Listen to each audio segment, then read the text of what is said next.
সম্প্রতি বাংলাদেশের নোয়াখালী চৌমুহনীর মোর্শেদ আলম কমপ্লেক্সে চালু হয়েছিল ভারতীয় ভিসা সেন্টার। রবিবার এই ভিসা সেন্টার পরিদর্শন করলেন ভারতীয় হাই কমিশনার আদর্শ সোয়াইকা। নোয়াখালী চৌমুহনীর মোর্শেদ আলম কমপ্লেক্সে সম্প্রতি চালু হওয়া ভারতীয় ভিসা সেন্টার পরিদর্শন করেছেন বাংলাদেশে অবস্থানরত ভারপ্রাপ্ত ভারতীয় হাই কমিশনার আদর্শ সোয়াইকা। রবিবার সকাল 10টায় ভিসা সেন্টার পরিদর্শনকালে আদর্শ সোয়াইকার সঙ্গে উপস্থিত ছিলেন সহকারী high commissioner Anindya Banerjee, first secretary Nabanita Chakraborty, second secretary Bishad Jayati Das, ঢাকাস্থিত ইন্দিরা গান্ধী কালচারাল সেন্টার পরিচালক ডক্টর নিপা চৌধুরী সহ স্থানীয় ব্যক্তিবর্গ।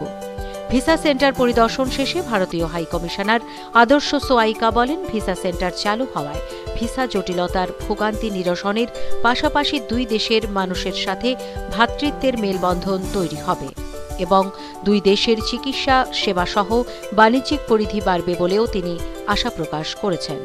Bureau report, news vanguard.